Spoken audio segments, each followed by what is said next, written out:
Hello, I'm Richard Caldwell with Sewing Machine Tips and Tricks. I'm going to go over with you the basics of a sewing machine. Sewing machine for beginners, how to thread the machine, the basics of operating the machine, just to help people who are new to it or not familiar with them, or maybe you've just gotten a new machine, help you try to figure out or help you figure out how to work with your machine, how to get started with it. But first, before we do that, I'd love to know where you're from. I am in Odessa, Texas. I have a repair shop here in Odessa, Texas, where I repair sewing machines for local customers. But I would love to know where you're from. Put in the comments where you're from. What part of the world are you from? Are you in the United States? Are you in some other country? Let me know. Let me know where you're watching this from. I'd appreciate it. Anyway, so with that, I have 6 different machines here. I'm going to go over the basics of how to thread pretty much most any machine and how to figure out how to thread most any machine. And then how to set your settings and how to figure out how you want to set those settings. All right. I'm only going to sew with the very last one, but I'm going to walk you through the settings and everything else of all 6 of them.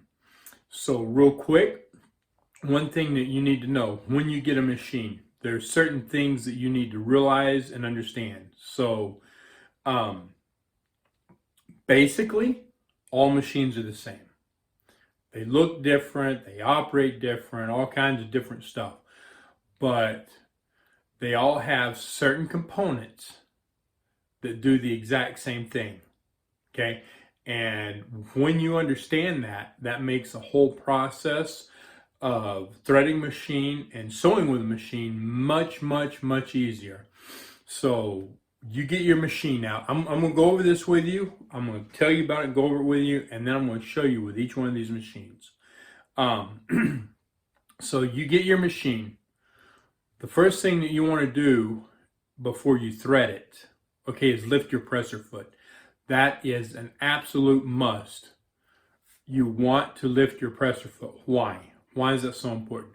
Because when you lift your presser foot, it opens your tension discs, and your thread has to be in your tension disc. If your thread's not in your tension disc, you're not going to sew with it. Okay, so you get your machine out, you're ready to thread it. Lift your presser foot. Okay, so now, before you thread it, you've got your thread, you've got your bobbin, you've got all that good stuff, and you're ready to thread it and get started, right? You need to identify. You need to identify where the presser foot lifter is. If it's an older machine, it's going to only be a manual lift. If it's an electronic machine, it'll probably have the manual lift, but it may also have a button that you can push that will automatically lift it. So look for that. And that's especially important to realize, because with a newer machine that has that, you can put the manual lift down, but the foot won't go down. You actually have to hit the foot down when you're first starting out. So anyway, identify where that's at. Identify where your presser foot lift is and lift it. Secondly, you need to identify where your spool pin is. Is it one of them that sticks straight up, or does it sit on the side? You need to find that and identify that, because that's where your thread's going to be. If it sits on the side, you should have a spool cap that goes over it. And here's a couple of tips for you. You put your thread on there. The spool cap needs to be bigger than your spool of thread. Why? Because what that does is that keeps the thread from catching on the spool, right? The spool cap is smooth, and Some of your spools of thread today are smooth, but some of them aren't smooth. Some of them are real rough, and your thread can get caught in there. If it gets caught in there, you're going to break your thread when you're sewing. It's just going to cause you a lot of problems, and you may not readily see it, and it can really be frustrating and cause you a lot of headaches. So put your thread on your spool pin, put your spool cap on. Spool cap needs to be bigger than the spool.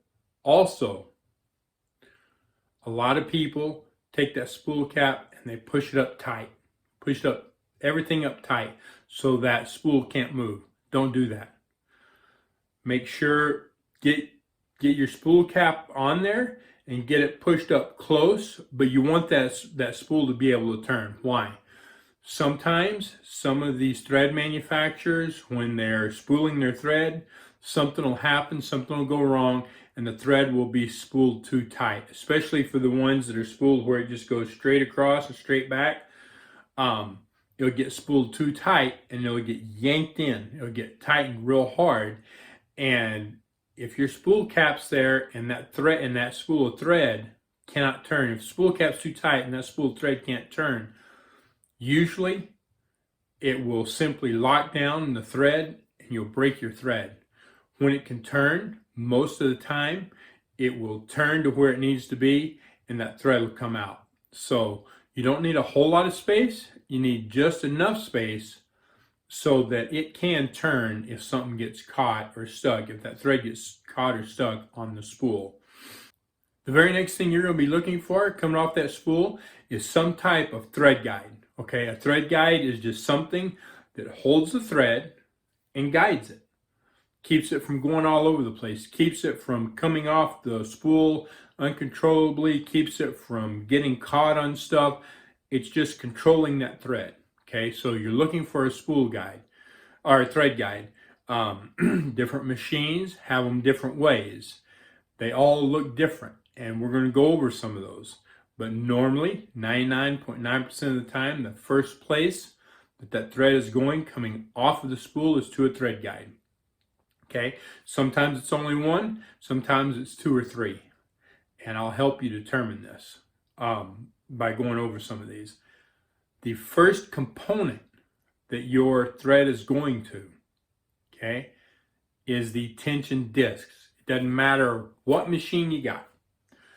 Once you go through your thread guides, the first component is a tension disc, okay? Then it's going to, depending on how the machine and how it works, you're going to go through the take-up spring, okay?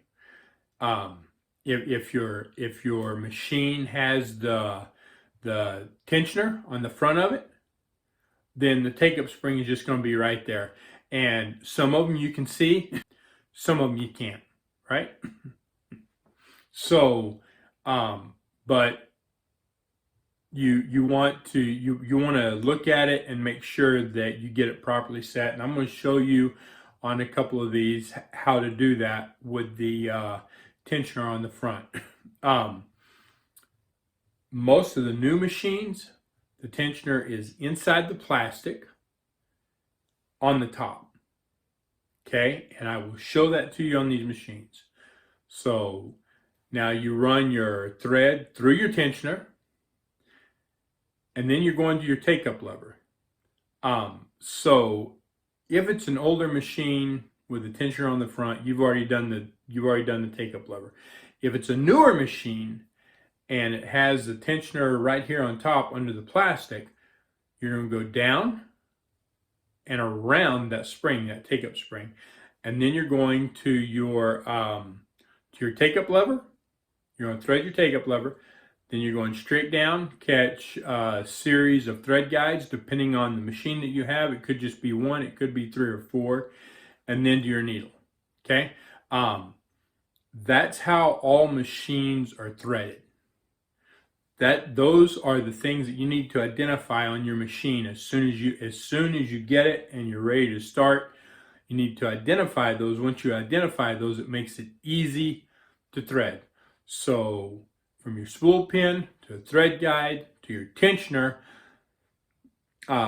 take up spring, if it's not right on the tensioner, take up lever and down to the needle, right? So it's real easy.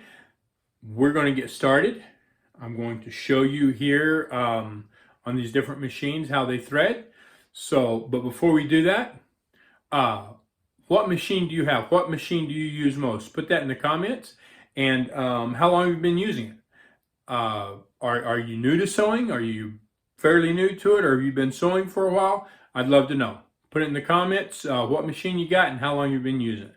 All right, so now here we go. We're going to go check these machines out.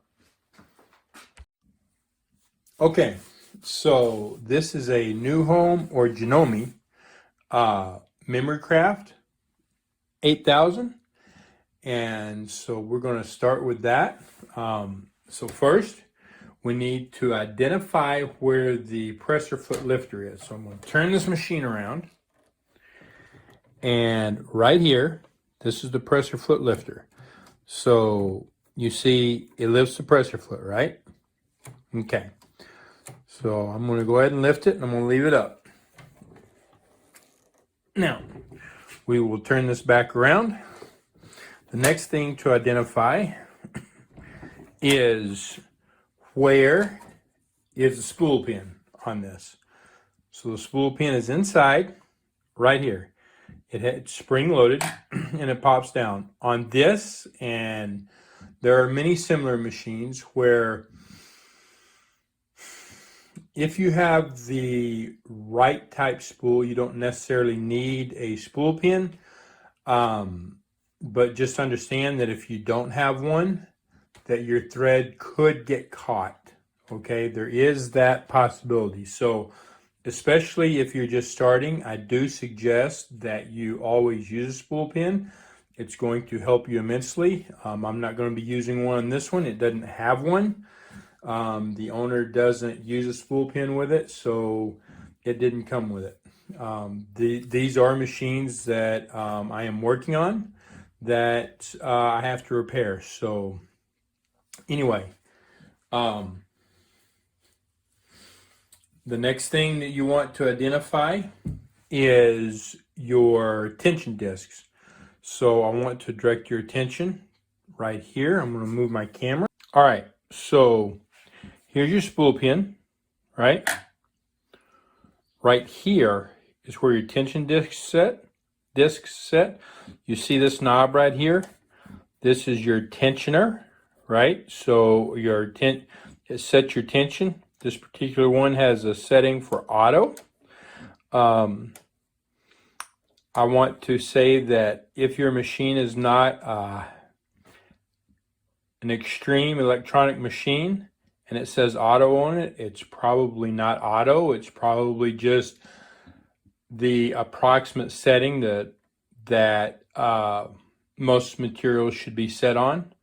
It's very important to understand that because many people really and truly think that that is an automatic, and so you may find a material that it's just not sewing well on, a really thick material it's just not sewing well on or something, and that's because a high likelihood is it's set on automatic when it's not actually automatic. There's very few machines that actually where the tensioner actually has an auto setting, and most definitely if it's not an electronic machine, I promise you it's not automatic.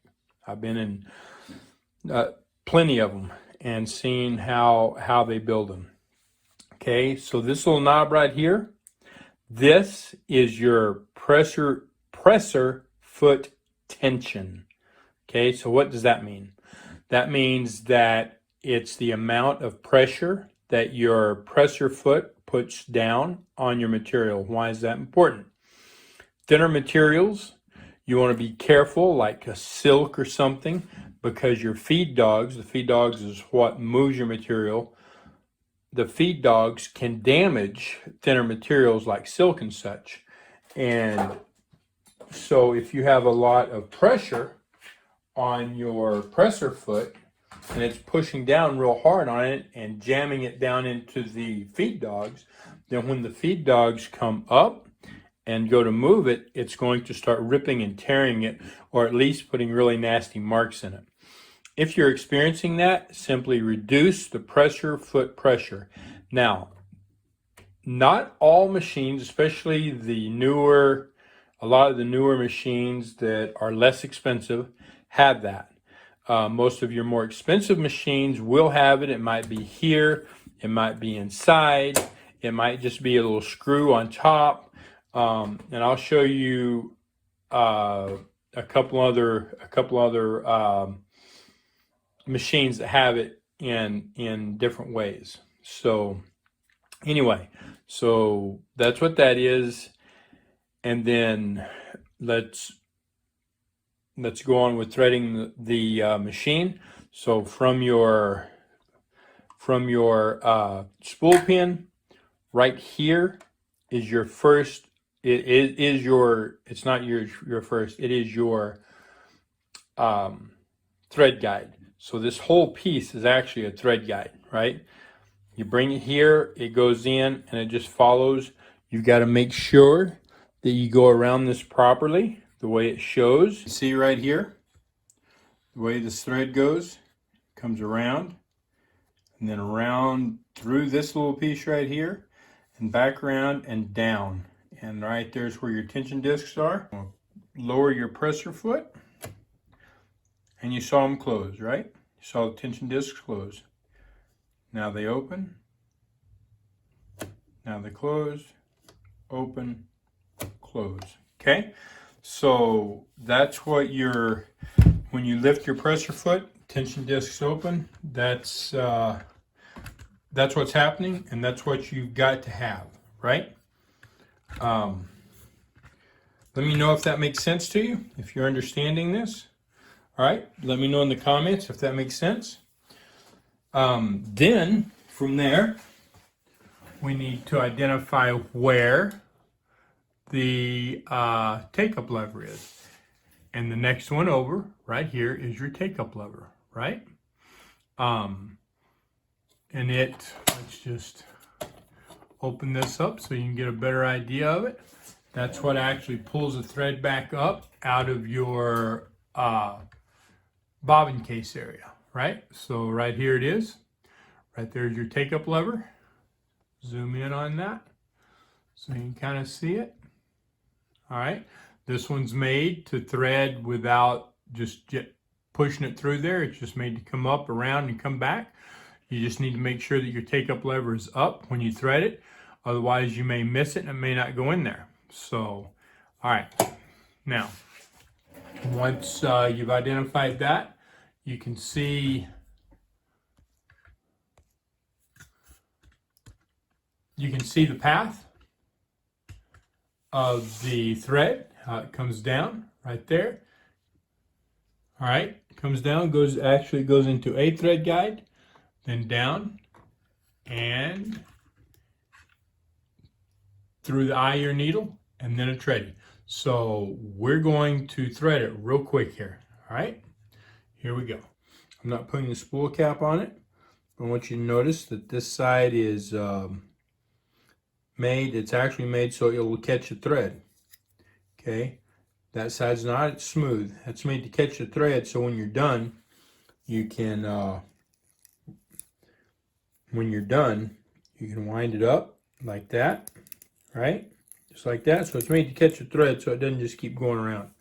So you want to make sure that this is to the back, right? It goes in first. So just like this, just like that, it's in, right? All right, then take the thread off. It's going to go in there. Make sure the presser foot's up. It's going to come around, in, around, down, and then around. This is that take-up spring on this machine. Okay, when it comes around, there's a spring under there. If I can get it in there, sometimes it can be a pain.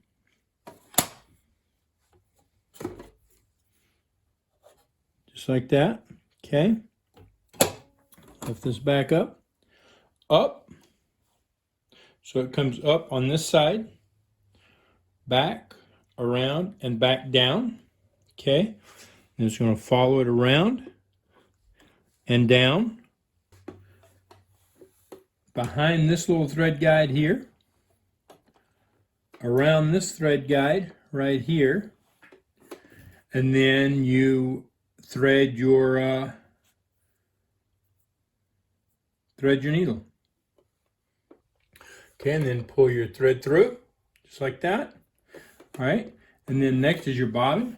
So you've got your bobbin, and you're ready to put it in. Now, if you have a top load bobbin, then your bobbin case is going to be plastic, and I highly recommend that you use a plastic bobbin.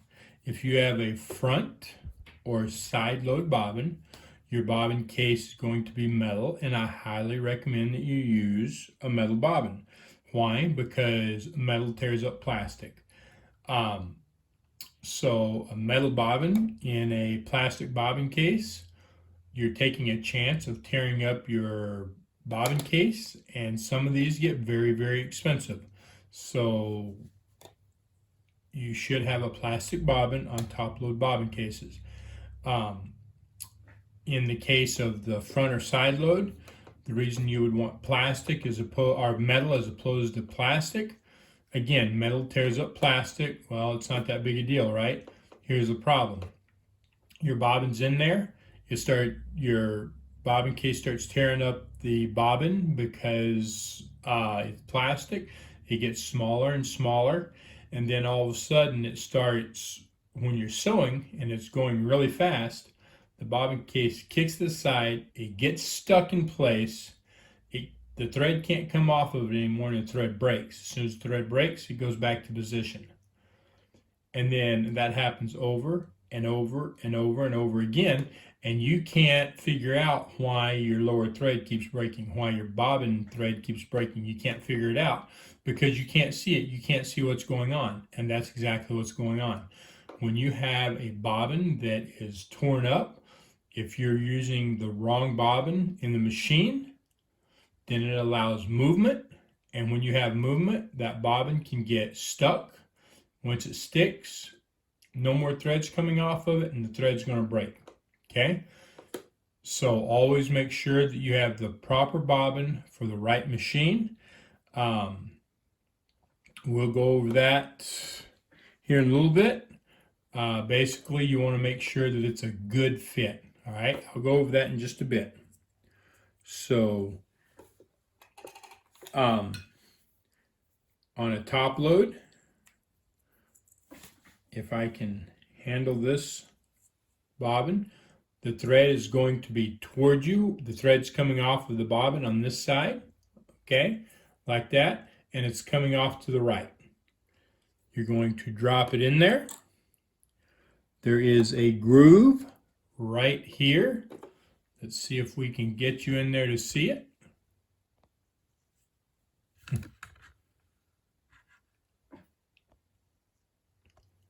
Okay.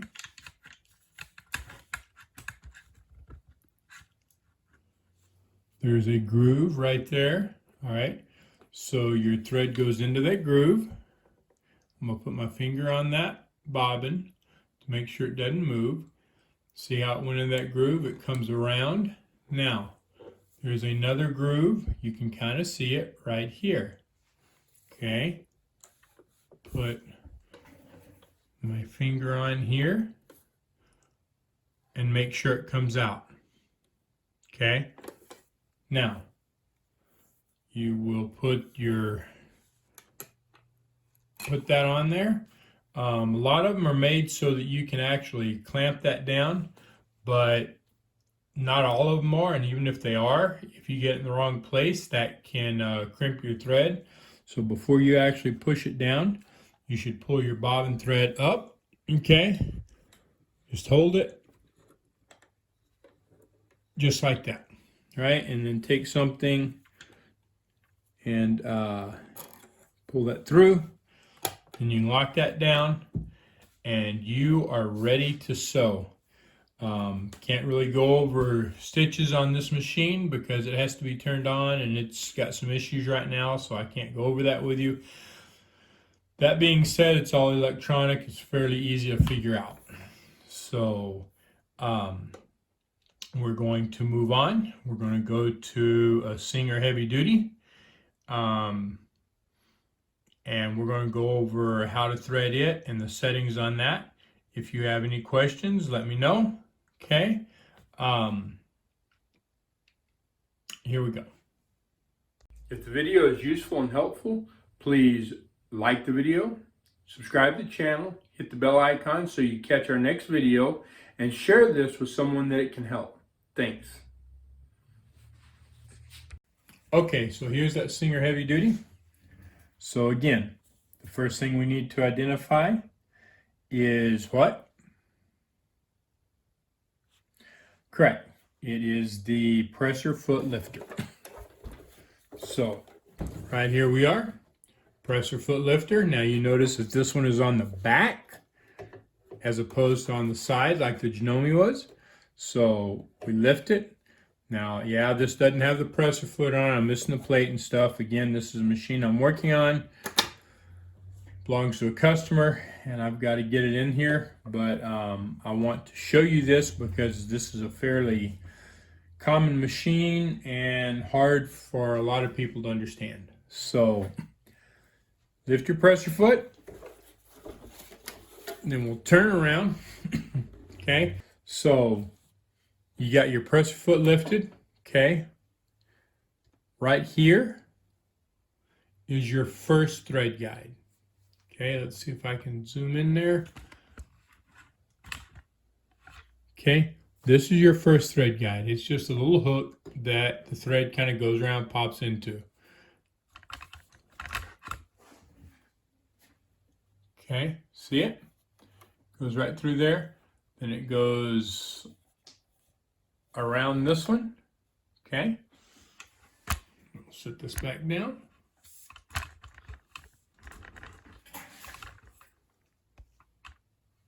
All right, so it goes through this little hook, around this thread guide, down, and again, here's the tension discs right here. It's going to come down, around, catch the spring that's in here, back up to your take-up lever, back down, through some more thread guides and into your needle. Okay, I don't have a needle in this one, so I won't be threading it. But threading a needle is always pretty much the same. You just put it through the eye. So let's go ahead, and again, even though I've got a spool pin, I'm going to put this to the back because I want to make sure that I don't end up with issues. Okay. Always try to do things in a manner that you ensure that you're not going to have issues. And it's going to make your sewing experience a lot better, a lot easier.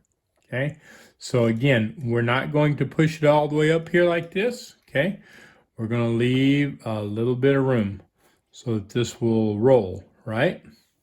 Okay, then we are going to our first thread guide. You heard it pop in. Going to our second thread guide. Down, that went through our tension discs, back up, around to our take-up lever, down. There's a small thread guide right here. It's a little one, a little metal one. You can't really see it, but you need to get it behind there. If you have the machine with you, you can see it. Then you come down, and on this one, you're going to go to the right and behind that thread guide, and then you would thread your needle. Okay? Real simple.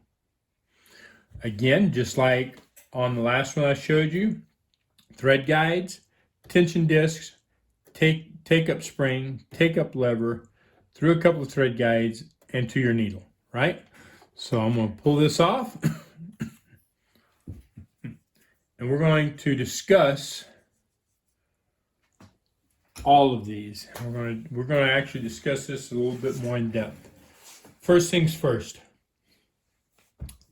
When you have thread in a machine, never, never, never turn it backwards, okay? You have a reverse, which is right here. That does not mean that your machine goes in reverse. All it means, I want you to watch right here when I do this. Let's see if I can get a little better view. That's not better. There we go. You see that move? Okay. All that does is makes your feed dogs go in reverse. So it pushes your fabric back out towards you as opposed to taking your fabric through the machine. Okay. The machine at no time ever goes in reverse. There is a couple of exceptions to these, and they are machines that were built in the 1800s and early 1900s. Okay. They're not electric machines. They're not electric. They're manual machines and or treadle machines. Any machine made today, you never turn your hand wheel backwards. All right. So 99.999% of the time, your hand wheel goes from the top towards you. Okay. So just like this, like I'm turning it, it goes from the top towards you, and that's forward. All right. Now, let's first start here on the top of the machine. Left to right.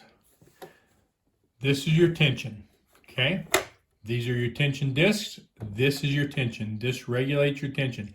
I want you to notice, and a lot of machines have this, you got 0, 1, 2, 3. And with 3, you've got a line there. 4's got a line. 5's got a line.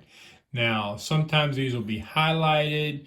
Sometimes they'll be marked another way. Sometimes they'll just be marked on top of this. Where those marks are is the general setting where the machine does best at most times. It could be 3 to 5, it could be 3 to 6, it could be 4 to 6, but it's somewhere in that area. Okay, so when you see something that's like, oh, hey, this is a little bit different, right?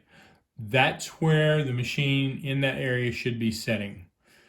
When you're dealing with thinner fabrics, you want less tension. When you're dealing with thicker fabrics, you want more tension. Normally, you're going to keep it in this area somewhere, right? Okay, so the next is your needle position. All right, let me see. So if I have it all the way over here, that means that the needle position is on the far right of the presser foot.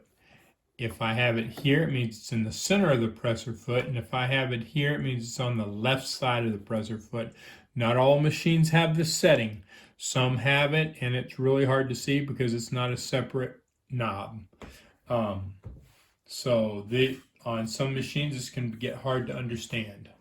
Let me see if I can show you the needle bar moving. Again, I don't have a needle in there, so you're not really going to see the needle. But I can turn that down, and you should see this move. Okay, you saw it. So now the needle would be on the far right side of the presser foot, center presser foot, left of the presser foot.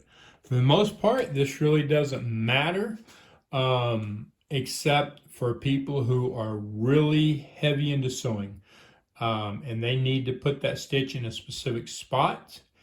And just the way it's done, you can't really run the presser foot. Maybe you're putting a seam next to a rolled hem of some type or something, and you can't get that up underneath the presser foot, but you need the seam right next to it. So you would probably move it all the way to the left, putting it as close to it as you can get, right? So this is really for advanced sewing, but it's good to know, and you never know. You may be doing something where you need to use it, right? So now the next setting that we have is called stitch width. Well, what is stitch width? Well, you have stitch length, and stitch length is this way, from the machine forward or backwards. Stitch width is this way, so left and right, correct? So stitch width has to do, first of all, with zigzag. So if you're doing something other than a straight stitch, you're doing a zigzag or any type of specialty pattern, you're going to want stitch width, and this determines how wide that is. The bigger the number, the wider that stitch is going to be.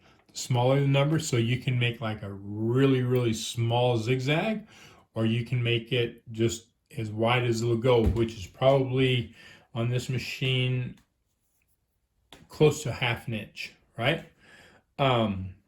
Next, we are going to go straight down, okay? This, we said this is stitch length. This would be stitch width. So this is how long that stitch is. So if you're wanting to make, say, like a basting stitch, which is, you know, just basically like a tacking type stitch, you would use, as opposed to putting pins or something in your fabric, you're going to want the largest stitch available, which is number 4. So 0 is no stitch, 4 is your longest stitch. 4 would be, you know, kind of a basting stitch. It's going to make the widest stitch possible. It's also going to be the loosest stitch, and it's really not going to hold what you're sewing. The only time that you would really use a stitch like that is if you have a lot of really thick fabric, and you're not wanting to put a really small, extremely tight stitch on it, or if you are putting that on it, it's just really making it look like crap.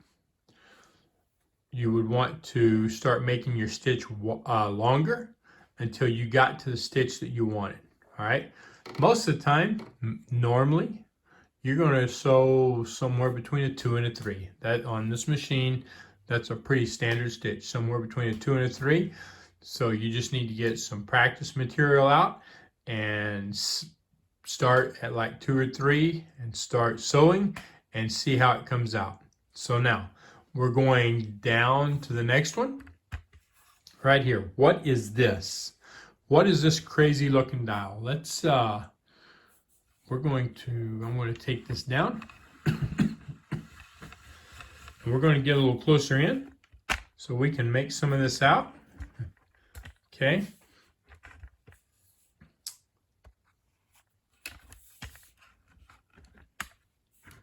Okay, so this is called your stitch selector. Now you notice this is a straight stitch. This is a straight stitch too, but it looks weird. It looks like it's 3 wide. It's not 3 wide, okay? This means that the machine goes back and forth over that same stitch 3 times. So it's making a really heavy straight stitch. It's not this wide. It is just a heavy straight stitch, okay? Here's your zigzag, and then you've got the same thing next to it, a heavy zigzag. This is another zigzag, okay? But it also makes stitches in between each side, each width. This is a type of specialty or stretch pattern. This is a designer type zigzag, and again this is a designer pattern beside it, or for stretch material. So I'm just going to turn that so you can see each one of them, and these are just kind of designer specialty stitches and or for stretch material, depending on, you know, you might use it for stretch material, or you might use it to achieve a certain look. So a lot of times people who are doing wedding dresses, they want a specific look, and so some of these stitches can provide that look that they're trying to achieve. And wedding dresses can be, I mean, there's no end to the different designs on wedding dresses. So, and you can kind of see that. Now I'm sure that you're wondering, what are the blue ones? We will go over that. Okay, this is a buttonhole. All right. I'm not going to go over buttonholes. I'm sure you can kind of understand what buttonhole means, but I'm not going to be going over that today. So now, so how would I get, if I wanted to do this triple heavy duty straight stitch, how would I get that? Or this zigzag, or this stitch here, how would I get these blue stitches? Well, so you would have it on one of the settings that has a blue stitch on it to start. Then you would move up to your stitch length, and you would turn it all the way to 0, and then you'd keep turning it to S1. Now, you may have a heavy duty that also has red stitches. It has the black, the blue, and the red. And then up here it says S1, and then I think it says S2 in red. So again, if you have one that has the red stitches and you want the red, then you would continue to turn that till it got to the red, which I believe is S2. Okay, so that's real simple. And that is that when you turn that, it automatically goes to that setting. Now let's talk about one other thing on here that most people don't know about. Okay, most people don't understand, and it is, whoops, this setting right here. A lot of machines, especially manual machines, have this, and people have no idea what they are. Okay, doing a regular stitch, you turn this, and it's going to make absolutely no difference. Okay, it makes a difference for your buttonhole, and it makes a difference on those blue stitches, the stretch and designer type stitches. But it's not width; it's length. Okay, so you see here, you're setting on S1, right? So you can't turn this to another stitch length. Your stitch length set right here. So this back, that back right there,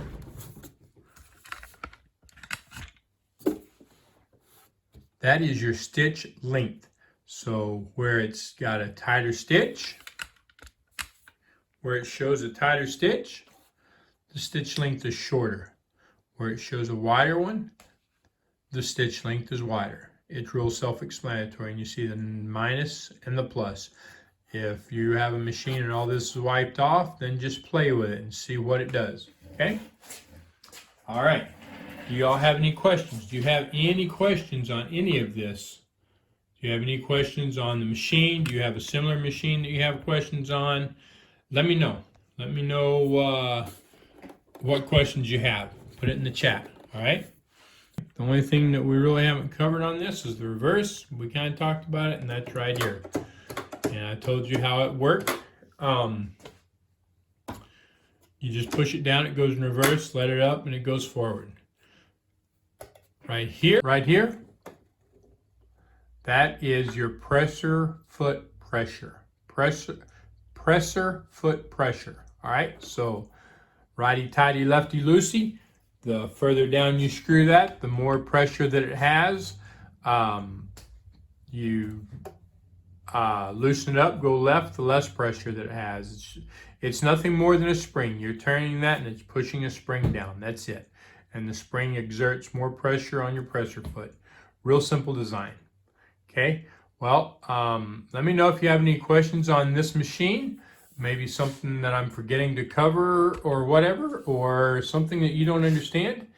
In the meantime, we are going to go to the next machine, which is a Bernina 1008. If you'd like a detailed guide on how to clean and maintain your machine and how to make small repairs at home, I've got a link down in the description, or the link should be right here on the bottom of the video. Click on the link in the description, or type it in your URL, and you can get that guide. It is, right now it's $9.95. In the near future, it's going to be going up to $19.95. The reason is because right now it's just a guide.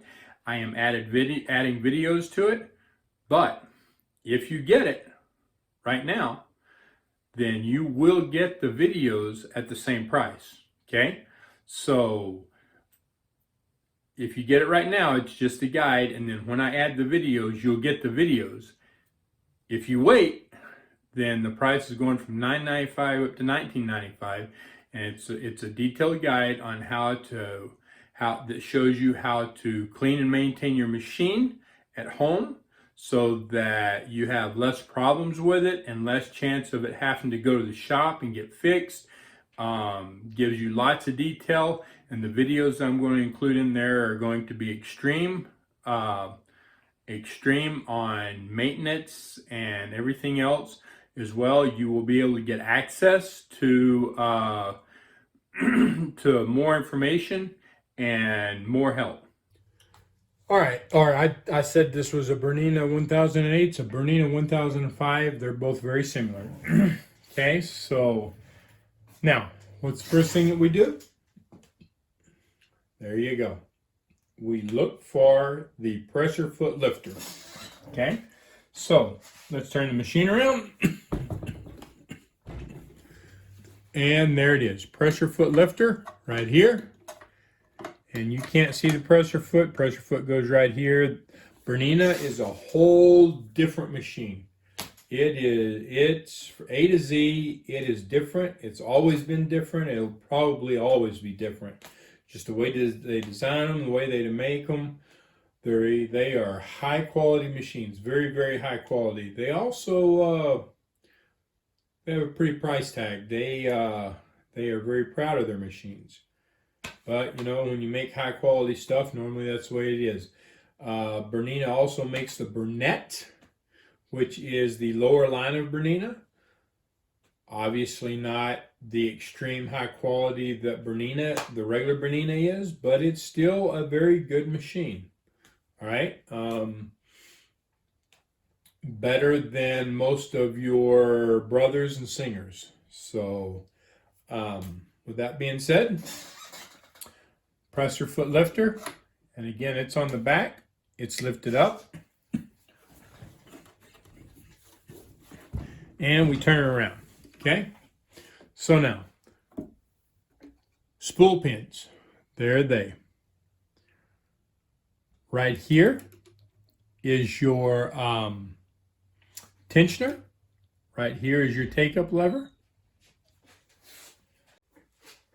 Okay, and then so your tensioner and your take-up lever, and then your needle and stuff. So how exactly does it work? It will come from your spool pins over to this thread guide, straight down. There's a little take-up spring inside here, around that, around your take-up lever, and then down to your needle. So we'll go ahead and do that. Now these aren't sticking up as high as they're supposed to. They normally stick up about this high. There's an inside piece. Something I'm going to have to work on. Anyway, this comes off into the thread guide, down into the tensioners, around the take-up spring, into the take-up lever, down in the thread guide, and then you thread the needle. So right here on this machine, this is your stitch selector. You can see the different stitches. It doesn't have a whole lot of stitches that it makes, right? This is just a little bit of guide that's telling you how the settings should be depending on what you're set on, right?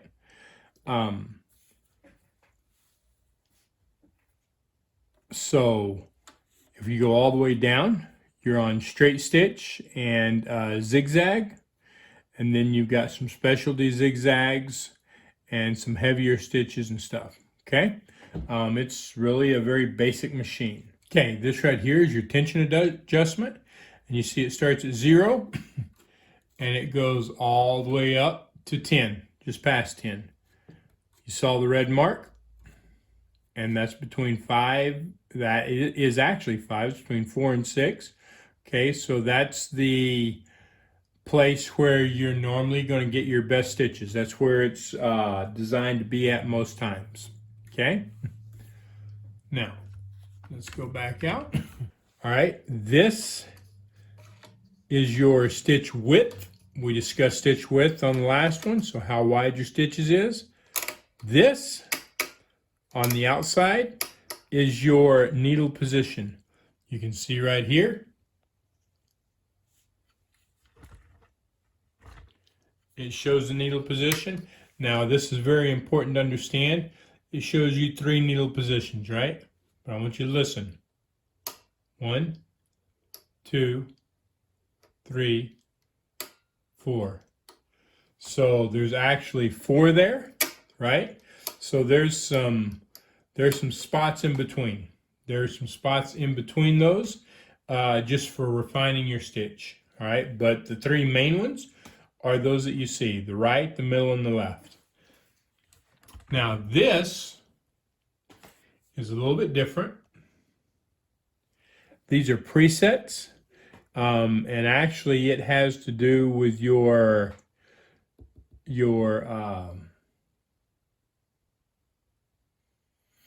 buttonhole. But you notice as you turn it that all this turns on its own, right? And usually on these machines, this one's a little gummed up, this will move. This will move on its own. It's either a little gummed up or there's something out of place in there I've got to fix. But normally when you turn that, this is your stitch length. But on most of these machines, when you turn this, your stitch length will move as well. Again, this is your stitch length, and it has settings on it. As you turn this in, it moves to a smaller stitch.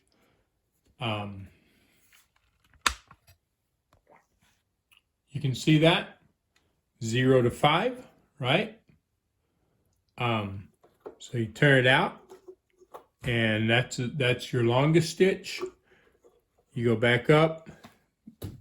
That's your shortest stitch, 0. Okay, and that's just to hold a preset for you. This is for your feed dogs. So to the right here, your feed dogs are down. So you can do free motion quilting or anything where you don't want the feed dogs to move the material. To the left, that is feed dogs up, so it will so your material will move on its own. All right. All right. Next, we are going to go to a Sears Kenmore. Something that I haven't covered yet, really, on these is your bobbin winder. They're all very simple. You know, this one's right here. They're usually on top. Older machines, it's on the front. The first one, it was inside. The next one, the Sears Kenmore, it's going to be inside, and I'll show it to you. So to the left is disengaged. To the right is engaged. This little piece right here, this is your tensioner for your bobbin winder. You would come off of your spool pin around your tensioner and then back over here. By chance, if you're ever on a machine and it's keeps throwing it off this, instead of coming around it like this, if you'd come around the other way and cross the thread, that will stop that from happening, if that's making sense. Okay, the only other thing, and not all, some machines have it and some don't, some machines are automatic, especially the newer ones today, is when you engage your bobbin winder, you need to disengage your machine. Okay, again, the newer ones, it's automatic, it all happens inside. The older ones, not so much. So how do you do it? On this one, you engage your bobbin winder and you turn that a quarter of a turn, and that disengages your machine. Now the only thing that will turn, you can see that kind of turning, right, is your bobbin winder, right? So always want to make sure that you disengage that. On this machine, this is your on-off switch, and actually that is off, this is on, and this is on with your light. Okay, so that actually turns your light on. Some of these Berninas have this, some of them it is just on, and then the light switch is on the back here. Some of them it is a low speed and a high speed with the light switch back here. Anyway, we are going to move on, and we're going to go to the Sears Kenmore. Let me know if you have any questions. Let me know, do you have one of these machines? Is there something that maybe I'm missing that you're having problems with? Let me know. Put it in the comments. Okay, so here's a Sears Kenmore, and I'll tell you what the model number is in a minute. I'm going to read it off to you, but before I do that, I'm going to turn it over. I want you to see it because their model numbers are completely different than other machines.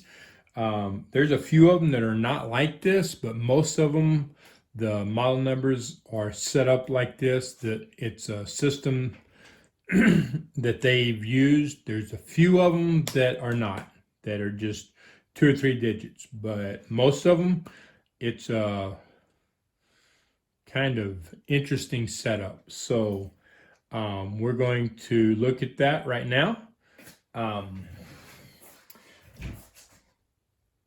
Some of the machines, the model number's on the bottom. Some of them, it's on the back or the end. If your Sears Kenmore sets in a cabinet, you simply tilt it back. There's a piece of a frame right here, and you will see the tag, the metal tag, like right here, and it will be right there. That metal tag is going to look pretty close to the one that I'm fixing to show you, but it's just where it's located. All right, on this machine, it's on the bottom. So here we go. Whoops, that came off. I'll put it back on later. Okay, so you can see it right here. See the tag. We're going to zoom in. I want to get a really good shot of this. Okay. Most Sears Kenmores have this type of number where you have 3 numbers, a period, and then the rest of the model number. Okay, so when you're talking to someone about your machine, this is a full number that you want to give them. When you're trying to look the information up online about your machine, you want to use this full number. All right, because there are so many different ones that if you don't, you can get the wrong information pretty easily. So this is a 158.19141. All right, this is a serial number. It says serial number. You really don't need to mess with that. If somebody asks you for it, you can give it to them. But this is the model number. It's considered, no, never mind. Some of them have a secondary model number, and I thought this one did. It's not. This is the amperage on the motor. Anyway, so the secondary model number is not very common, and most of the time, 99% of the time, if it has this number right here, which most of them do, this is what you're going to go with. And wherever the model number is, it should say that model. Now, I do want to point out that some of them will have this kind of off to the side somewhere, out of the way, and it's kind of weird. Some of them will have this engraved and this not engraved. It gets kind of weird. They've done weird things, different things throughout the years. And there's quite a few different first 3 numbers. All right, so I hope this is helping you to understand this. Let me know if you have any questions on these model numbers. Put it in the comments. Let me know, because they really done some crazy stuff. They made a great machine. I love their machines. But when it came to model numbers, they done some crazy stuff that made it really hard to understand. All right? So here we go. Let's pull this machine back up. All right, so here we are. Now, what is the first thing we have to do before we thread a machine? That's right. Lift the pressure foot. So let's find it. And it is right here. Okay? So again, it's on the back. Up, down, right? So we lift the pressure foot. We're going to turn it around. Okay. All right. Now, spool pins, and these are kind of weird. You see that they're at an angle. Right? That's just how they made these. Kind of cool. Kind of weird. You saw that open, huh? Yeah, we'll go over that in a minute. So this machine is completely different. It's just a whole, it's really kind of strange the way it works, but we're going to go over that. So let's identify our components. We have our spool pin. Right here is a thread guide. Okay, very important that you understand where that's at because it's not readily available to see here. Right here is your tension knob.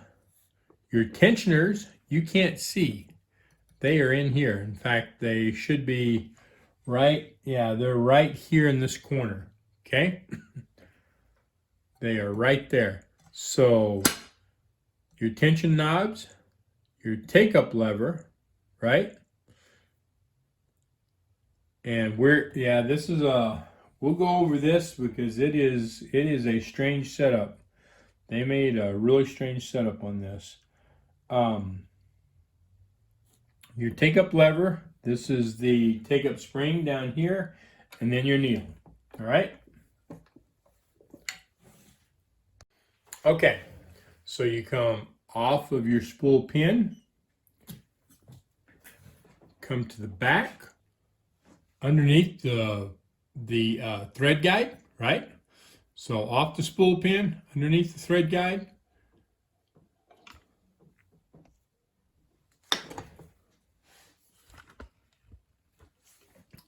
And then you're gonna, from the thread guide, you're gonna come straight down, just like that.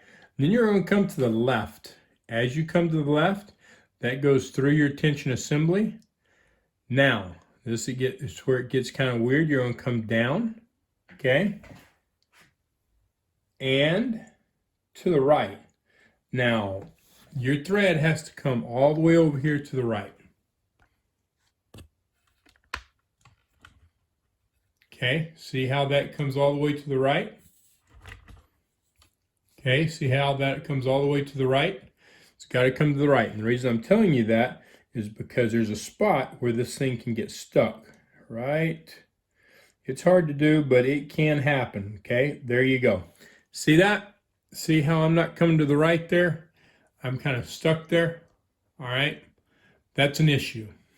So you need to come back, make sure it comes down, and all the way to the right.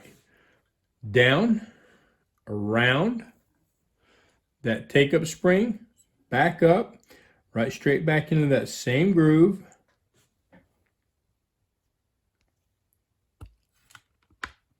Okay, into that same groove to your take-up lever, and you were on the right side, come to the left side, back down, and for a third time, back through that same groove. Now you're coming straight down. You have a thread guide right here where my thumb is. You're going to come through that. You can put it on either side, left or right, whatever. And again, you have thread guides down here, one on each side of at the needle bar where my finger is. You go left or right side on that. I tend to just go the left side, and then you're going to thread your needle. Okay. Do you have any questions on this machine? Let me know. I'm going to go over a couple other things with it, but let me know if you have any questions on this. All right. So now we'll raise this up. This is for discs, insert discs, right? I don't have any. I'm not going to put them in there. Those are cams. That's what they're called, cams. It's for cams. And it's to make different stitches with, right? Different types of stitches. This machine already has a series of stitches, but then it can also do a few more. So let's start with the stitch selector, right? So right there is our straight zigzag. Here is a strange zigzag, and then designer stretch stitch. Same thing, same, okay. All the way to here. And then this is the cam. So if you have a cam, that's where you're going to take it, right there. All right. So let's go back to our straight stitch. Now again, you have one that is orange and one that's white. So the orange is the normal stitch. Now, what this doesn't show is just a regular straight stitch, right? It's just not showing the regular straight stitch. So what the heck? So it's real simple. If you want a regular straight stitch, you're going to put it right here. This is your stitch width, right? Your stitch width is going to be on that orange dot. And then this is your modifiers and stuff on this machine, buttonholes and modifiers and such. It's a very complex machine. It's going to be on that orange dot as well. As a matter of fact, anytime that you are using anything on orange, this will be on the orange dot. Okay. This is a cam release to release the cam when you have one in there, because it pushes down like that when you have a cam in there, and then you release it and you can pull it out. This is just a guide. That's all it is for thread, because the way this is made, and it actually goes to your bobbin winder. So your thread would come off around here, here, here. Okay, the way you engage this bobbin winder is just like that. All right. Now let's talk about when you engage your bobbin winder on this machine.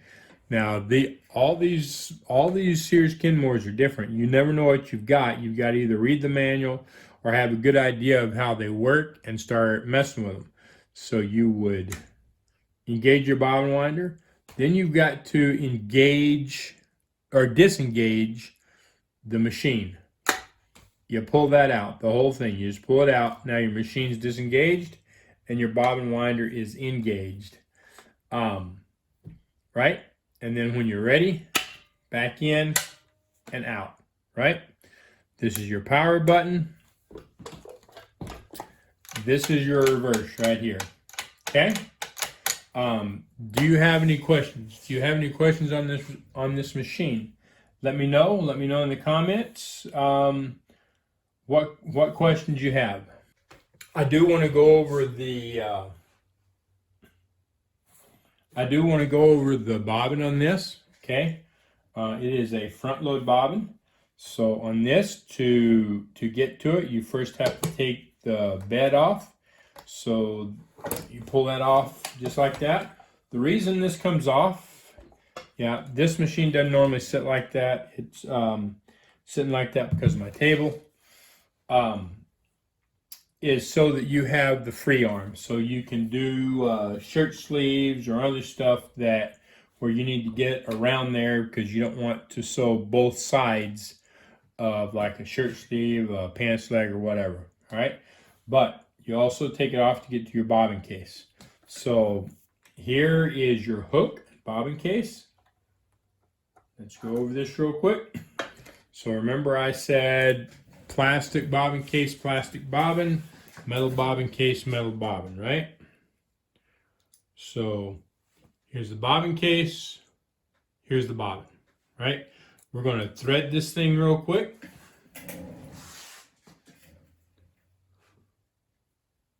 You have your bobbin case, pretty simple. You're going to hold it just like this. All right. You're going to take your bobbin. Your bobbin is going to have the thread coming off the top, like this. Okay. You have your bobbin case. You're going and off the top and to the right. All right. So your bobbin, the thread's going to come off the top and to the right. You're going to insert the bobbin into the bobbin case. You see let's get some more light over here. You see the groove there? You're going to go into that groove. Okay. Now, you go into that groove. If this thing will focus, right? There we go. So into the groove, like so. Around, if I can hold that. Down. Listen. Hear that pop? Okay. So it went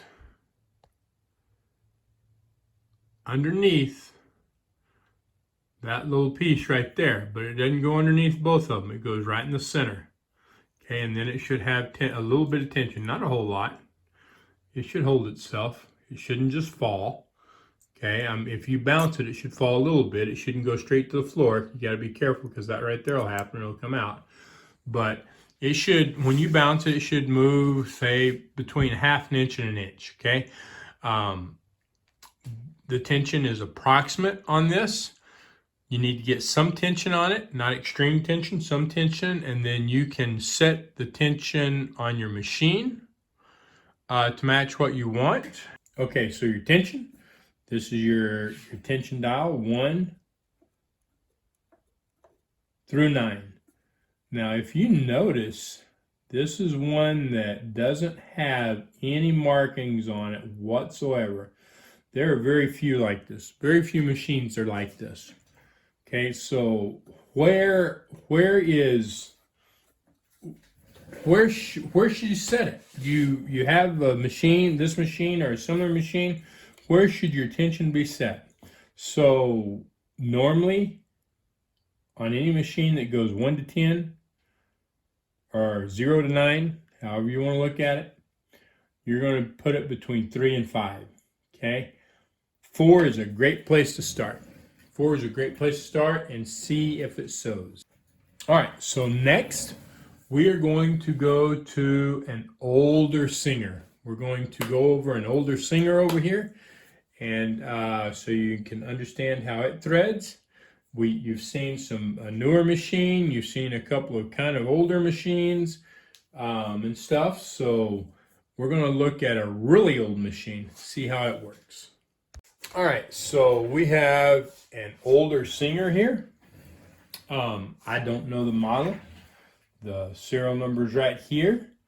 You can take the serial number and look it up on what's called ISMACS, ISMACS,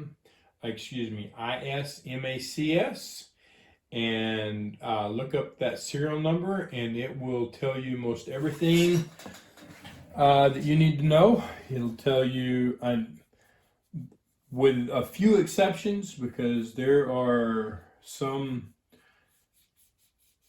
models and some eras that there's very little data left on the machines, but normally on most machines you can find out the model number, how many were made in that batch, and what year that batch was made. I think there's a little bit more information on those as well, but that's a lot of good information for you, because it tells it, you find out how old your machine is and the exact model number of it and stuff. Anyway, I love these machines.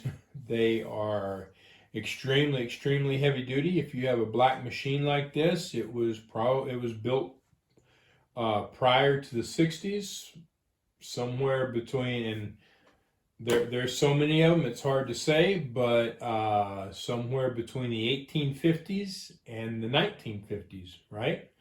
And this says Singer on it. It is a Singer. It's the most prevalent one, but there are tons of other machines out there, tons of other manufacturers. Some are a little bit better known, like Franklin, and some are very obscure. The best website that I know to find information on these is ISMACS.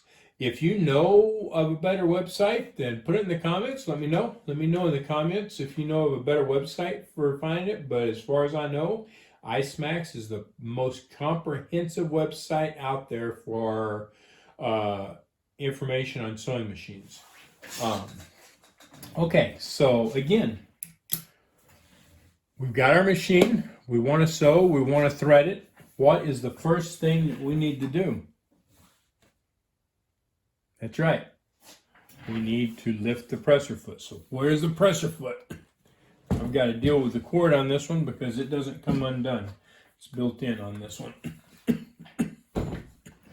Okay, so this one's a little dirty. I've got a lot of cleanup work to do on this. Sorry about that.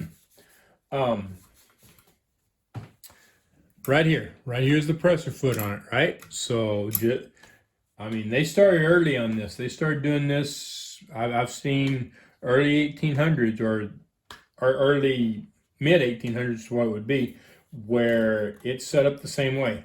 The presser foot opens the tension disc, and we'll look at it. I'm going to put that down. We'll look at it here in just a second, so hopefully you can see it happening. So I don't know. Sometimes they don't work exactly right. Hopefully this one does. We're going to get this up here. Turn that light. Okay. And we're going to turn this down. Zoom in. Get it up here a little more. Turn it down because I want you to be able to see this if you can. And there it is. Okay. So it has to come all the way up. So you come all the way up and you can see the inside's moving. Now I've got enough light in there. And you see that move. And now you can see it move with my fingers. So if I put it down, it no longer moves. Now there's pressure on those tension discs, right?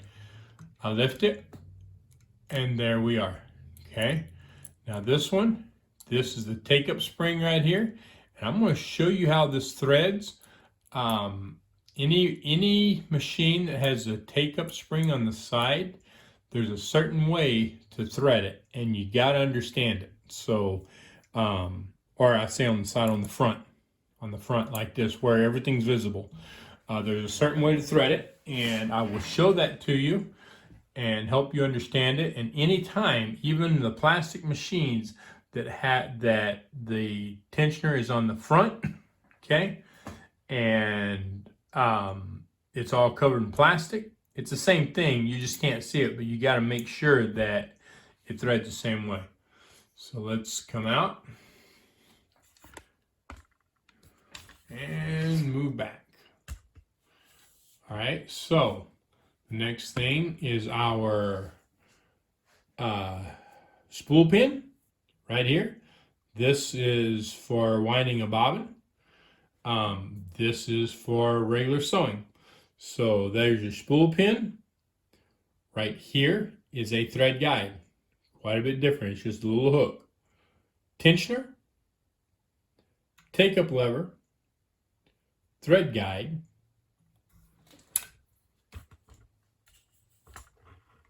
see that thread guide right there underneath my thumb?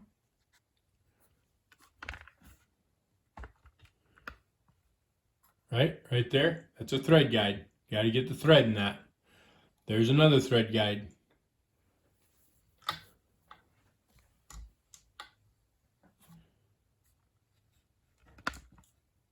And then, of course, the needle right down here. You can't really see it that well, but we'll go over this in a minute because this thread's a little bit different.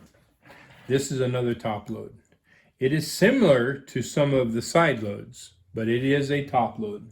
Okay, so and it loads on the side, but on the top. Okay, so now let's thread this machine. So I've got white thread here for this one. I'm going to put the thread up here. We're going to come off. Go to the first thread guide. Make sure it's in there. Pressure foot's up, remember? All right, now, very important. You see this piece here? This little metal piece right back here. See if we can get in there and get a good glimpse of it. Okay? This right here, that is a guide. You do not go behind it. You do not do anything crazy. You just go in. It guides the thread in, okay? You're going to go in. Now, this is where this is very important. So you see this spring, and you see this little piece right here, this little hook, okay? Put your hand, see how I'm putting my hand up here on the thread? I'm holding it so it can't move, okay?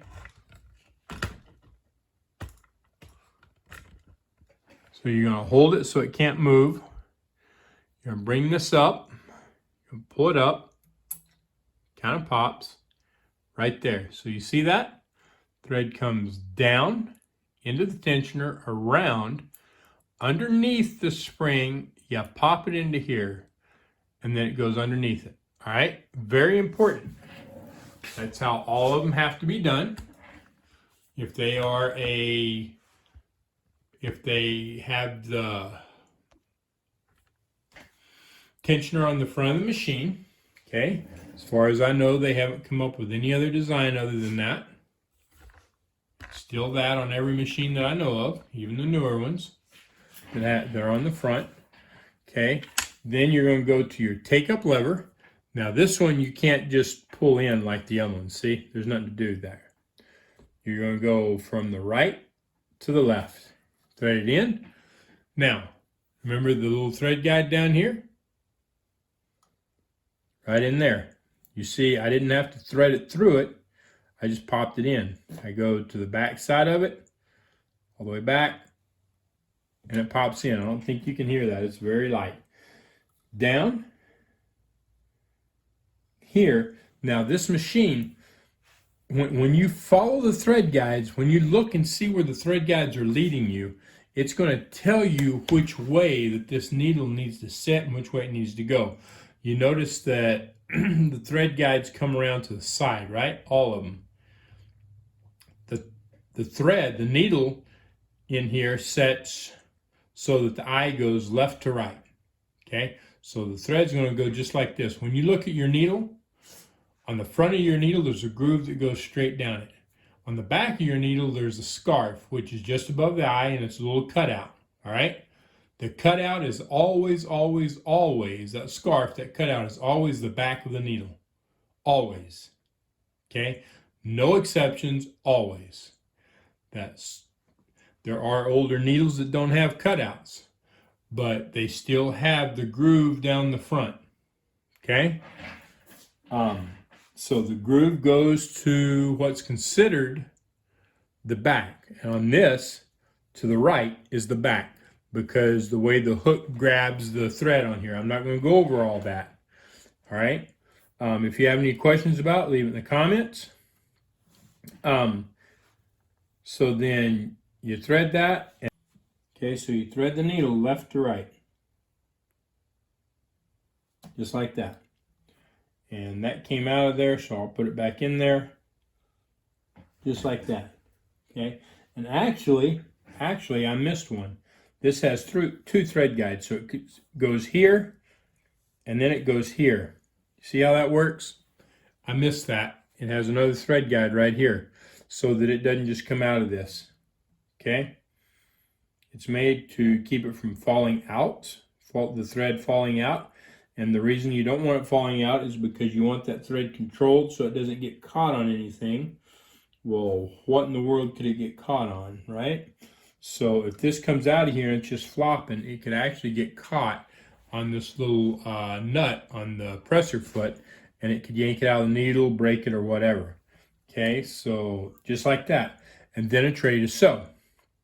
Let me know if you have any questions, comments, whatever. Let me know. Right here, this is sets the pressure on the presser foot.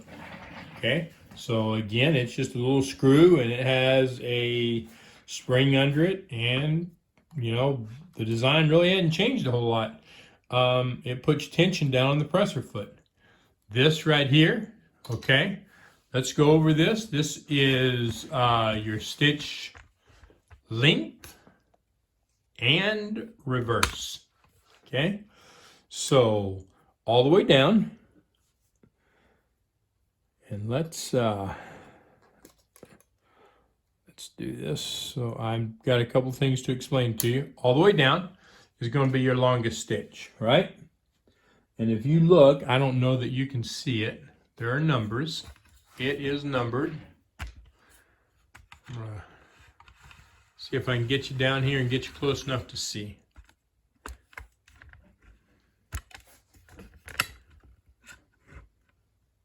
There you go. You can probably see that.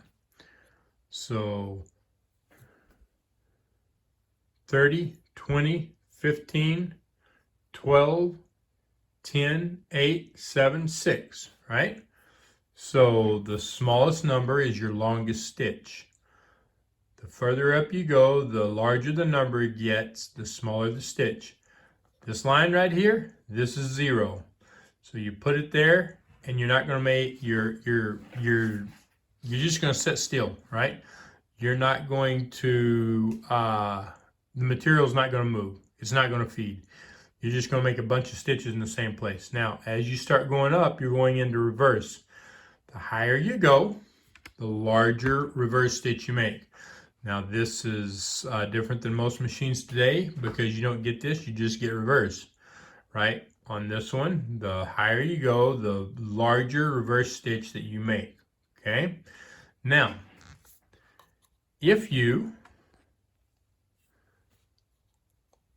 loosen this and you turn this, I've got to clean this, this locks your stitch selector, right, into a certain spot. So now I'm limited, you know, I'm making a really small stitch or kind of going in reverse. So what's this for? Why would you do this? Okay, well, I'm going to go over that with you. So let's say that you're sewing and you've got a certain size stitch that you're sewing, right? Let's just kind of set this to where we want it, which you're going to turn all the way up as far as it'll go to where your stitch selector is, and you're going to tighten it down nice and tight. All right, so you're sewing, you're doing your thing, and you got to move, you're moving your fabric, whatever, and you accidentally hit that, right? So you stopped sewing, you're moving stuff, and you hit that. Well, where'd you have it set? You want to match your stitches, right? That's what this is for. You set that so that it will stop it right there. That's where you had it set, okay? When it stops, that's exactly where you had it set. So if by chance you hit that, you don't have to mess with it and try to figure out where in the heck your stitch selector was setting at. You just simply move it back down to the position that it was in. It can't go any lower than that because you've set this to stop, right? So it's like a preset. Now it just doesn't just hold it there, obviously. It's not going to move on its own, but if you accidentally hit it, you can go right back to it. Okay? So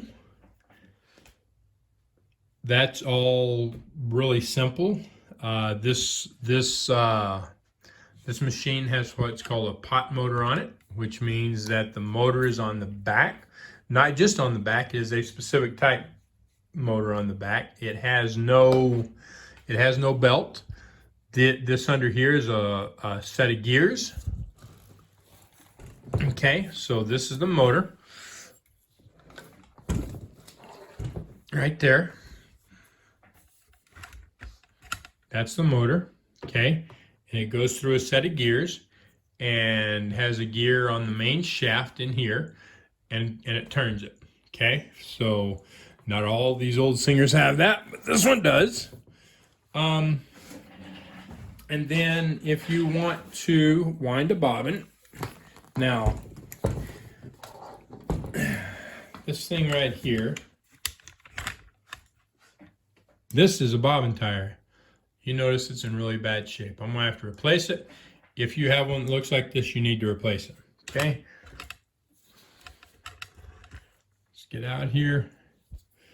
All right, so when you're winding a bobbin, your thread goes here. It's going to go underneath this tensioner and back up. You're going to have your bobbin on here. It'll come into the center and go out to the right or to the left, out to the left, so that you can hold it. I don't have a bobbin to put on here right now, but you'll hold it like this, okay? Once it's on there, this one's messed up. I've got to fix it. The settings are off, but you push it in. You push it in. This thing comes down, and it locks. And it comes right down on top of the bobbin, okay? And this one's just, yeah, the settings are all messed up on it. There it goes. I pushed it really hard. So I've got to fix that. It goes just like that. Now this will go right in the center of your bobbin, okay? Your thread will be out here. It's got the center dial. You'll loosen that so that only the bobbin winder turns, not the whole machine. You give it throttle, and it'll wind your bobbin. Okay? Let me know if you have any questions on this. If you'd like a detailed guide on how to clean and maintain your machine and how to make small repairs at home, I've got a link down in the description, or the link should be right here on the bottom of the video. Click on the link in the description, or type it in your URL, and you can get that guide. It is, right now, it's $9.95. In the near future, it's going to be going up to $19.95. The reason is because right now it's just a guide. I am adding videos to it, but if you get it right now, then you will get the videos at the same price, okay? So if you get it right now, it's just a guide, and then when I add the videos, you'll get the videos.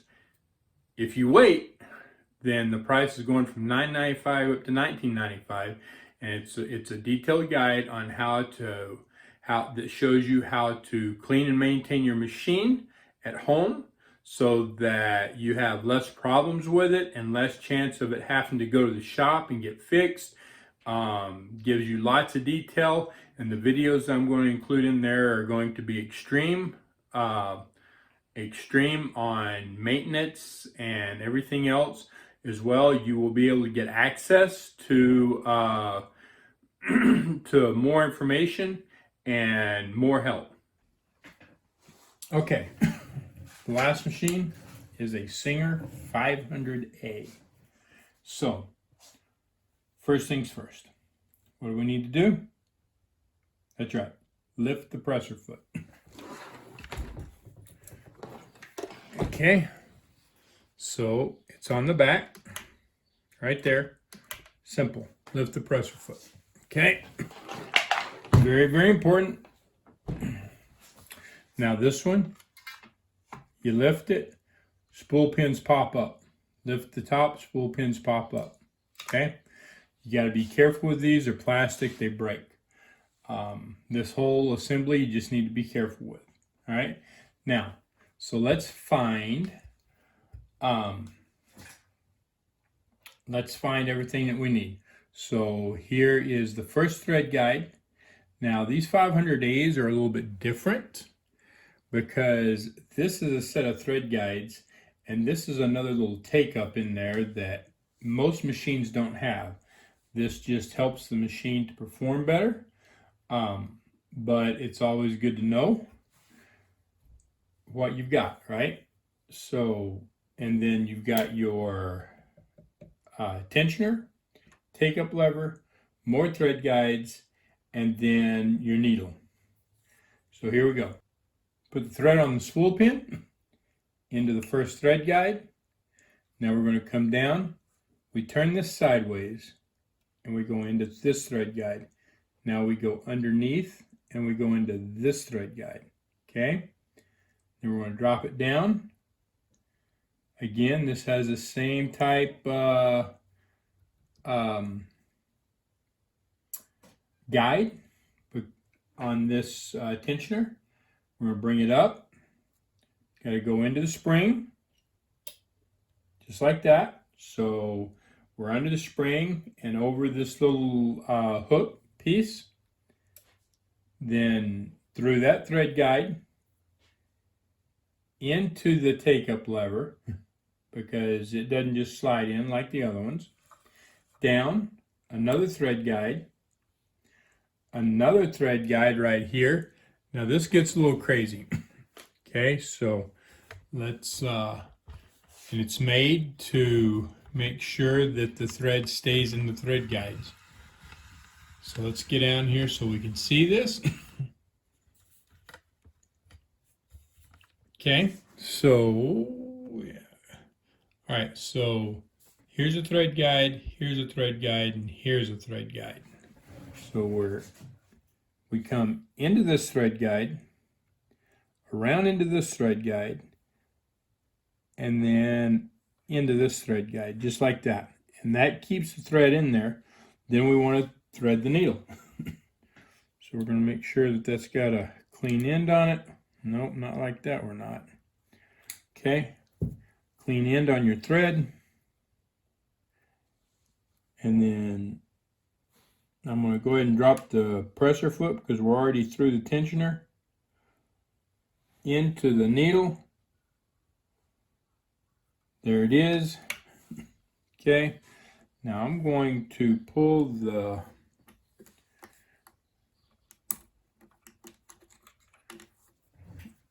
this out. Now, you remember I said metal bobbin case, metal bobbin, plastic bobbin case, plastic bobbin. This is an example, and there's very few of them, usually only in this era of machines made around the 60s. This is a top load bobbin, but it has a metal bobbin case. So bobbin, thread coming off to the right, drop it in there. There's a little hook right here, and we're going to go into it, and it will go in by itself. I'm going to put we're just going to get a little closer here so we can see this, and I can reach around. Put my finger on here, I'll pull it, and then there's another little place there where that thread comes through. You close this, and that thread goes right in that hole. Okay, now you've got a hold of this thread, goes down, back up, and voila, there it is. Now I'm going to you can take a pair of scissors, a small screwdriver, whatever, pull that thread through, and now they both go to the back. Okay, so we've got that set. Now we're ready to sew. So let's get this set. Okay, so we're almost ready to sew. These machines, these type machines, the 500 series, the 400 series, they are different than 99% of other machines. So we're going to go over some stuff. This has the cams as well. I'm not really going to mess with that cam because it has a ton, just an absolute ton of other stitches. Now, this has two, not one, but two stitch selectors, and they work in conjunction with each other. And they're right here, okay? Right here are your stitch selectors. Then this is your stitch width, and this is different. This is real different, so it's something that you have to understand. This right here, let's move back, is your stitch length. And then this right here is to pull this back plate up, okay? It also, rather than dropping your feed dogs, if you move this up to the center position, it also moves that in position where you can still sew, but it's for free motion quilting and stuff, so the feed dogs aren't going to touch it. A lot of people don't know that, but that is how that operates. So the light turns on here, just like that. Okay, now let's look at the stitch selectors. Okay, so zoom in a little bit. This shows all the different patterns on here, and it tells you all these different letters and stuff. Okay, and it talks about this.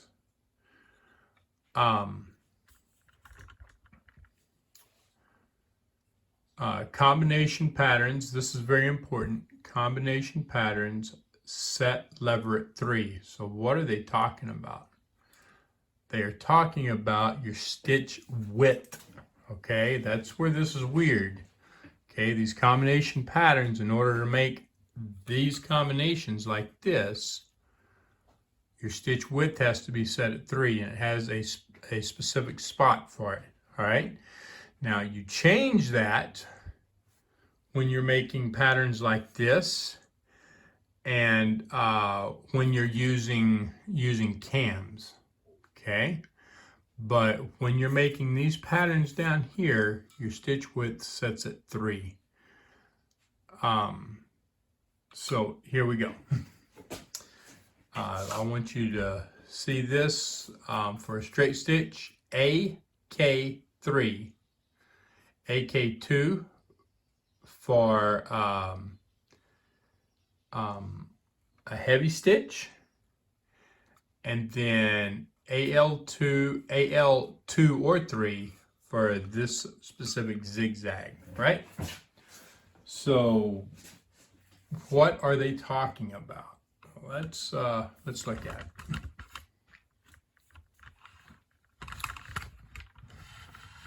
Okay, AK3 for a straight stitch.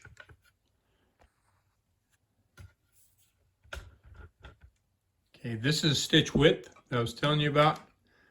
That's 1, this is 5, that's 3. Okay, so for a straight stitch, you actually set this on 3, which is wild, isn't it? But that's the way it works. Now, if you will notice, let me see if I can get some more light over here. This top stitch selector goes from A to J. The bottom one goes from R to K. Now, we said that a straight stitch is AK3. So we're going to push this in, and we're going to turn it up to A. Got to make sure it pops out. And then K is down here, and we're already there. But you're going to pull it out. Okay, when you want to move it, you pull it out. And each one of these has a position, okay? You got to make sure it pops back in. Let me see, watch. See, you got to make sure that these pop back in, or you're going to be out of place. So AK, and then 3. Okay, not here, not here. I want you to notice I've got it for straight stitch, but as I move this, okay, it moves that needle. So AK3, all right? So now we're going to do some stitching, right? We'll do a little sewing. And this is our stitch length. I discussed that in another one. It's the same thing. All the way down, the smallest number is the longest stitch. Up here is about 0, and up here is reverse. This thing turns, and again, it's just setting it so that you can't go further than where you set it. So if you get out of place, we're going to do a wide stitch. Okay, so this, there's no way of knowing what stitch to set it on. Again, you're going to put it between 3 and 5. So we're on 4 on your tension, right? Let's make sure that we got a good picture here for you to see. All right, I think that's pretty good.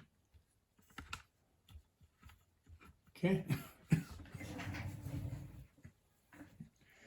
Put this under here, drop our presser foot, and away we go. Maybe. Here we go. Here we go. And we are not moving. Why are we not moving?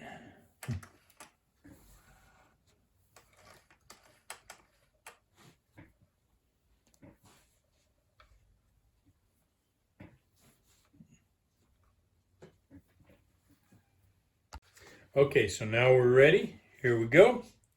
Hopefully, we're gonna go now. All right, we are ready, and here we go. Maybe.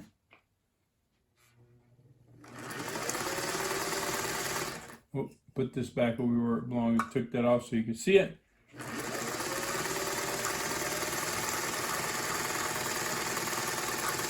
Whoop, I got that out of place, but it'll be okay. Nobody ever said I was a seamstress. I work on machines. I didn't do so hot at lining that up and keeping it lined up. I'm not the greatest at that. But there we go. Now, I want to show you. Okay, we've got that sitting on 4. Let's look at this, because this isn't exactly right, and I want you to see it to understand. Zoom this in. Okay, it looks pretty good from the top, but let's go to the bottom. Okay, you can kind of see where that's looping, right? It's not looping, it's just kind of wrapping that lower thread. So the upper thread is wrapping the lower thread, but it's not pulling it up. So what that means is you can do this. I went around in a circle. So it makes it a little tougher. So I'm gonna cut this upper thread, or this lower thread.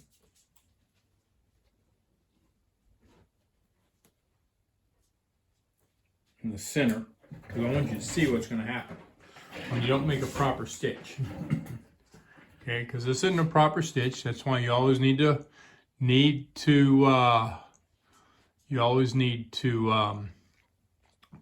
test and look.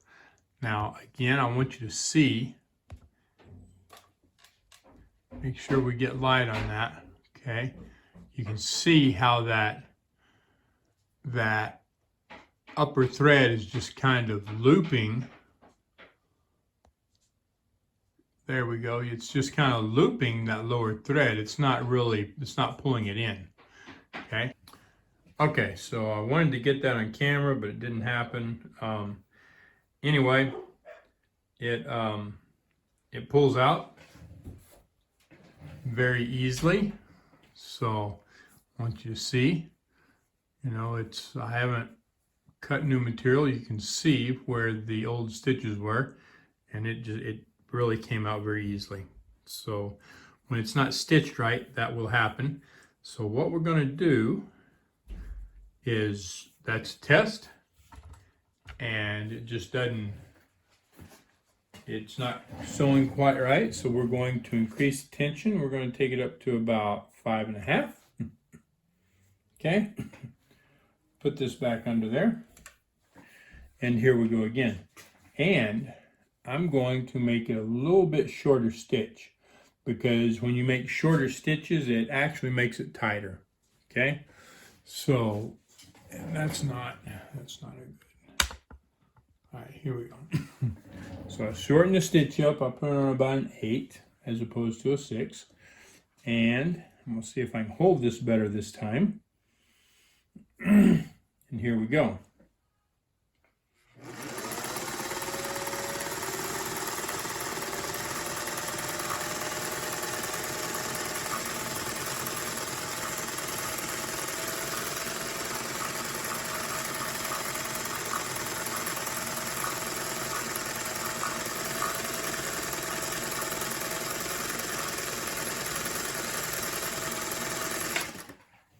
Okay, now let's take a look at that.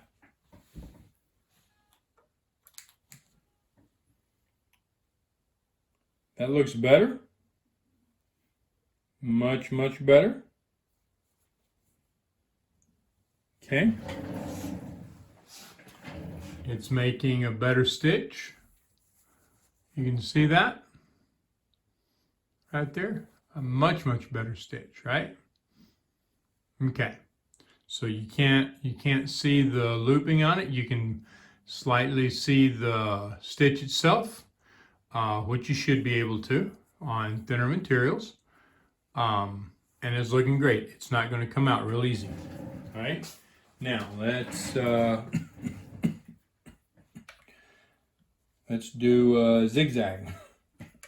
So what do we need to do for zigzag? On zigzag, all we need to do, let's see, we need to do BL. So I'm going to move that out so you can see me. We need to do BL, and then it's the upper portion up here, then however wide we want, and we're going to make it very wide. So I'm going to push that in. We're going to go to B, make sure that pops out on B, and then L, pull that out, turn it on L, and then I'm going to go to 5, okay, because I want a wide stitch. So here we go.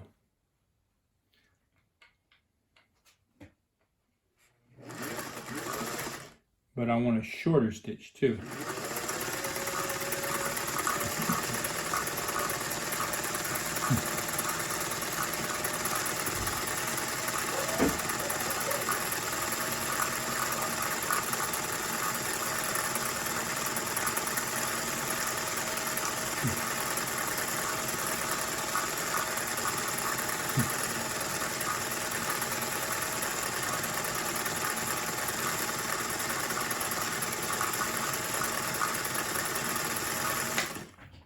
Okay, turn that up, pull this out, and let's take a gander at it.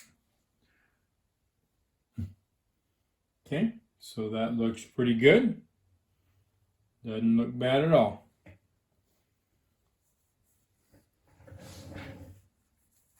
Not looking bad at all. So, now, let's do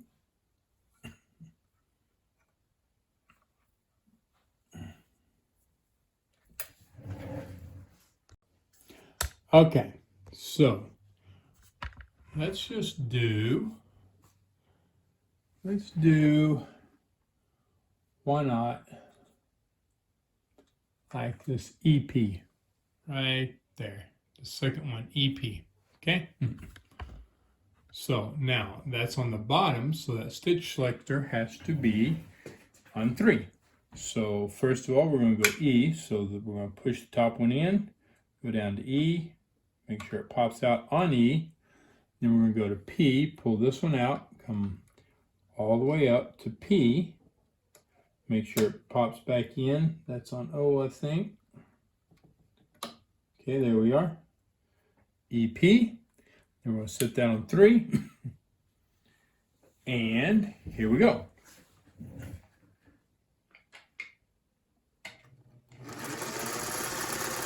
Oh, whoop, yep. And there went our thread. Okay, and we want a shorter, a very fine stitch here, right? So here we go.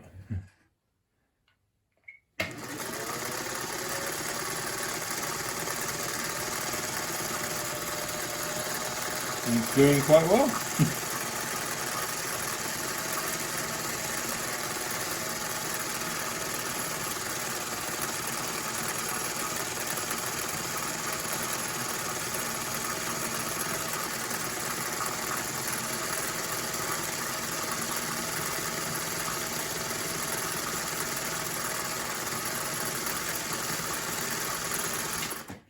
Okay.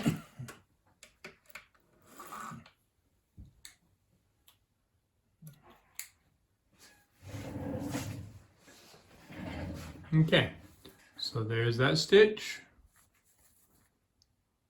and there's that stitch right there, so that's looking really good.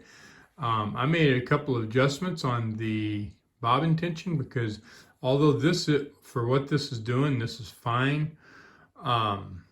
It's not going to come out, and as long as you can't see it, it's okay, but I still didn't like it, so I made a couple of adjustments. We're going to do a zigzag again and show you. Okay, so the zigzag is BL. So we'll push this in, B, and we're going to do L.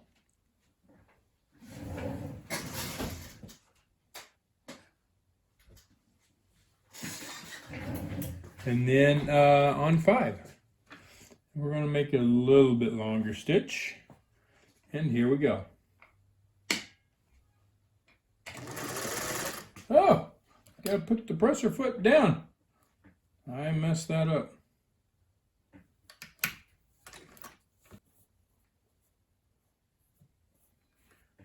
Okay, so here we go.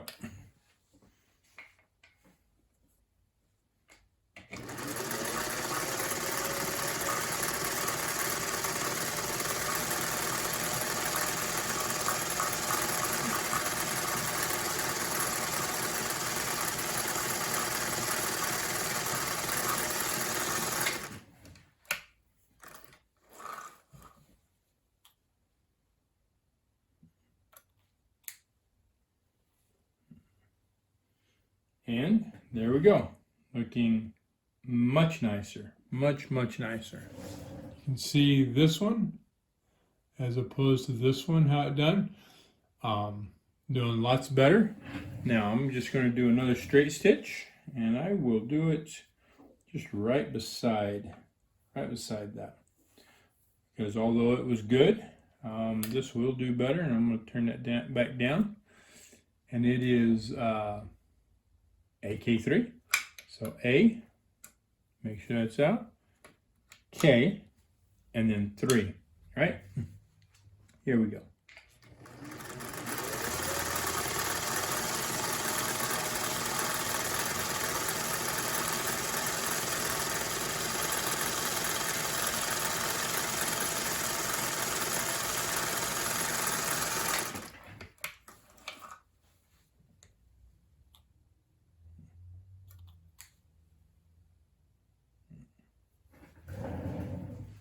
Okay, and then so I adjusted the lower tension. That's what I did.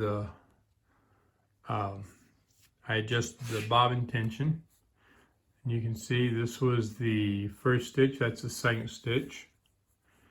Now it's doing good. You can see right there it's doing good up here, but this one's better, right? Making a much better stitch. So that not being straight is me. I just can't sew in a straight line, that's all. But it's looking really great. So anyway, alrighty. Well, if you have any questions, let me know. Let me know below what questions you have. And I appreciate it.